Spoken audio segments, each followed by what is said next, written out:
ପିଲାମାନେ ଆଜି ଆମେ ପଢିବା କ'ଣ? କହିବା ଆଗରୁ କରିବା। ଏହା ଆମର ତୃତୀୟ ଶ୍ରେଣୀର ତୃତୀୟ ଅଧ୍ୟାୟ। ତାହେଲେ କହିବା ଆଗରୁ କରିବା ମାନେ ଆମେ ତା ଆଗରୁ କରିବା। ତାହେଲେ କ'ଣ କରିବା ଦେଖ କେମିତି କରିବା? ତାହେଲେ ସାନୁ ବିଦ୍ୟାଳୟରୁ ଘରକୁ ଫେରିଲା। ବୁଝିଲା? ଇଏ ମନେକର ସାନୁ, ଇଏ କ'ଣ କଲା? ବିଦ୍ୟାଳୟରୁ ଘରକୁ ଫେରିଲା। ମା ତାକୁ ପଚାରିଲେ ତୁମ ବିଦ୍ୟାଳୟରେ ଆଜି କ'ଣ ହେଲା? ତାହେଲେ ସାନୁ କହିଲା ଆଜି ପରା ଅକ୍ଟୋବର 2 ତାରିଖ ଆମ ବିଦ୍ୟାଳୟରେ ଗାନ୍ଧିଜୀଙ୍କର ଜନ୍ମଦିନ ପାଳନ କଲା। ଆମେ ଆମ ଗୁରୁଜୀ ମାନେ ବାପୁଙ୍କୁ ଫଟୋ ଚିତ୍ରରେ ଫୁଲ ଚଢ଼ାଇଲୁ। ତାହେଲେ ପିଲାମାନେ ଅକ୍ଟୋବର 2 ତାରିଖରେ କାହାର ଜନ୍ମଦିନ ପଡ଼େ? ଗାନ୍ଧିଜୀଙ୍କର ଜନ୍ମଦିନ ପଡ଼େ। ହେଲା, ଆମେ ବାପୁ ମଧ୍ୟ ସେଇ ଗାନ୍ଧିଜୀଙ୍କୁ ହିଁ କୁହାଯାଏ। ଗାନ୍ଧିଜୀଙ୍କ ଡାକ ନାମ ବାପୁ ଥିଲା। ବାପୁଙ୍କ ଫଟୋ ଚିତ୍ରରେ ସେମାନେ କ'ଣ କଲେ? ଫୁଲ ଚଢ଼ାଇଲୁ। ଆଉ କିଛି ହେଲା ନାହିଁ? ମା ପଚାରିଲେ। ସାନୁ ଉତ୍ତର ଦେଲା, ହଁ, ଗୁରୁଜୀ ଗାନ୍ଧିଜୀଙ୍କ ବିଷୟରେ ସୁନ୍ଦର ସୁନ୍ଦର କାହାଣୀ ଶୁଣାଇଲେ। ବହୁତ ମଜା ଲାଗିଲା। ମା ତାପରେ କହୁଛି, ଆଚ୍ଛା କ'ଣ ସବୁ କହିଲେ? ସାନୁ ତାପରେ କହୁଛି ଗାନ୍ଧିଜୀଙ୍କର ପିଲାଦିନର କେତେକ ଚମତ୍କାର ଘଟଣା। ମା କହିଲେ, ଆଉ ତାଙ୍କ ବଡ଼ ଦିନର କଥା କିଛି କହିଲେ ନାହିଁ? ସାନୁ କହିଲା, ହଁ, ଖୁବ୍ କମ୍। ତମେ କିଛି କୁହ ନା? ମା କହିଲେ, କହୁଛି ଶୁଣ।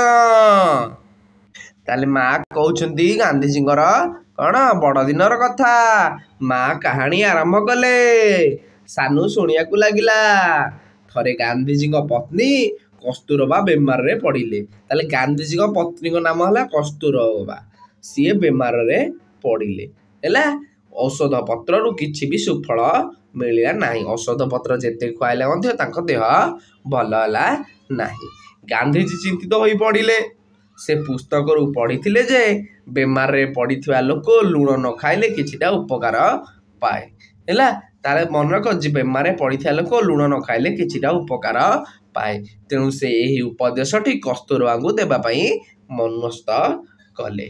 ଗାନ୍ଧିଜୀ କସ୍ତୁରବାଙ୍କୁ କହିଲେ, ତୁମେ ଖାଦ୍ୟରେ ଲୁଣ ମିଶାଇ ଖାଇବା ବନ୍ଦ କରିଦିଅ।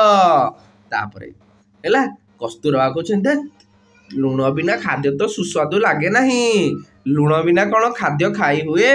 କସ୍ତୁରବା ଅମଙ୍ଗ ହୋଇ କହିଲେ। ହେଲା, ଆଦୌ ମଙ୍ଗିଲେ ନାହିଁ। ହେଲା, ତାପରେ ଗାନ୍ଧିଜୀ କହୁଛନ୍ତି, ତୁମେ ଅବୁଝା ହେଉଛ କାହିଁକି? ତୁମର ପରା ଦେହ ଖରାପ। କିଛି ଦିନ ଲୁଣ ଛାଡ଼ିଦେଲେ ହୁଏତ ଆରୋଗ୍ୟ ହୋଇପାରନ୍ତ, ମାନେ ରୋଗ ଭଲ ହେଇପାରିବ। ଗାନ୍ଧିଜୀ ଏପରି କହି କସ୍ତୁରବାଙ୍କୁ ବୁଝାଇଲେ। କସ୍ତୁରବା ଟିକେ ମୁହଁ ଶୁଖାଇ କହିଲେ, ଯଦି ତୁମକୁ କିଏ ଲୁଣ ଛାଡ଼ିଦେବାକୁ କୁହେ ତୁମେ କ'ଣ ଲୁଣ ଖାଇବା ବନ୍ଦ କରିପାରିବ? ଗାନ୍ଧିଜୀ ଭାବିଲେ, ଏ ତ ଠିକ୍ କଥା। ପରକୁ କହିବା ଯେତିକି ସହଜ, ନିଜେ କରି ଦେଖାଇବା ସେତିକି ସହଜ ନୁହେଁ। ଏ କଥାକୁ ନେଇ ସେ ଚିନ୍ତା କରିବାକୁ ଲାଗିଲେ। ଆମେ ଯାହା ଅନ୍ୟକୁ କହୁ ପ୍ରଥମେ ନିଜେ କରି ଦେଖାଇବା ଉଚିତ, ତେବେ ଯାଇ ଏହା ଅନ୍ୟମାନଙ୍କ ଉପରେ ପ୍ରଭାବ ପକାଇବ। ଏଇ କଥାଟି ଗାନ୍ଧିଜୀଙ୍କ ମନେ ମନେ ବିଚାର କଲେ ଓ କସ୍ତୁରବାଙ୍କୁ ଦେଇଥିବା ଉପଦେଶଟିକୁ ନିଜେ କାର୍ଯ୍ୟକାରୀ କରିବା ପାଇଁ ସଂକଳ୍ପ କଲେ। ଗାନ୍ଧିଜୀ କସ୍ତୁରବାଙ୍କୁ ଏଥର କହିଲେ, ମୋତେ ଯଦି ରୋଗ ହୋଇଥାନ୍ତା, ଚିକିତ୍ସକ ଯେଉଁ ଜିନିଷ ଖାଇବାକୁ ବାରଣ କରିଥାନ୍ତେ ମୁଁ ଅବଶ୍ୟ ତାହା ଖାଇବା ବନ୍ଦ କରିଥାନ୍ତି। ଏଥିରେ ସୁଫଳ ମିଳିଥାନ୍ତା। ମୁଁ ତୁମକୁ ଲୁଣ ଖାଇବାକୁ ମନା କରିଛି, ତେଣୁ ପ୍ରଥମେ ମୁଁ ଗୋଟିଏ ବର୍ଷ ପାଇଁ ଲୁଣ ଛାଡ଼ି ଦେଉଛି। ସତକୁ ସତ ଗାନ୍ଧିଜୀ ସେହି ମୁହୂର୍ତ୍ତରେ ବିନା ଲୁଣରେ ଖାଦ୍ୟ ଗ୍ରହଣ କରିବା ଆରମ୍ଭ କରିଦେଲେ। ତାଙ୍କର ଏହି ଆଚରଣ କସ୍ତୁରବାଙ୍କ ଉପରେ ଖୁବ୍ ପ୍ରଭାବ ପକାଇଲା। ତେଣୁ କସ୍ତୁରବା ମଧ୍ୟ ଏଣିକି ଲୁଣ ନ ମିଶାଇ ଖାଦ୍ୟ ଖାଇବାକୁ ଅଭ୍ୟାସ କଲେ। ସେ ଖୁବ୍ ଶୀଘ୍ର ସୁସ୍ଥ ହୋଇ ଉଠିଲେ। ଦେହ ତାଙ୍କର ଭଲ ହୋଇଗଲା। ସାନୁକୁ କାହାଣୀ ଶୁଣାଇବା ପରେ ମା କହିଲେ, ବୁଝିଲୁ ସାନୁ, ବାପୁ ଏମିତିକା ମଣିଷ ଥିଲେ, ଯିଏ ଯାହା କହୁଥିଲେ ତାହା ନିଜେ କରି ଦେଖାଉଥିଲେ।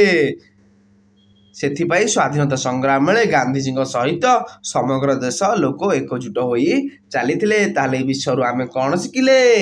ଆମେ ଅନ୍ୟକୁ ଉପଦେଶ ଦେବା ପୂର୍ବରୁ ଆଗ ନିଜେ ସେଇ କାମଟା କରିନେବା ଉଚିତ। ଯଦି ଆମକୁ ସେଇ କାର୍ଯ୍ୟରେ ସୁଫଳ ମିଳୁଛି ତାହେଲେ ଅନ୍ୟକୁ ମଧ୍ୟ ମିଳିପାରେ। ବୁଝିପାରୁଛ? ତାହେଲେ କହିବା ଆଗରୁ କରିବା। ଅନ୍ୟ କାହିଁକି ଆମ କଥା ଶୁଣିବ ଯଦି ଆମେ ସେଇ କାର୍ଯ୍ୟଟାକୁ ନ କରିଛେ? ତେଣୁ ଆମେ କରିବା, ତାପରେ ଅନ୍ୟକୁ କହିବା, ସିଏ ଆମଠୁ ପ୍ରେରଣା ପାଇବ ଏବଂ ସିଏ ବି ତା ଜୀବନରେ ଆଗକୁ ବଢ଼ିବ। ଧନ୍ୟବାଦ ପିଲାମାନେ।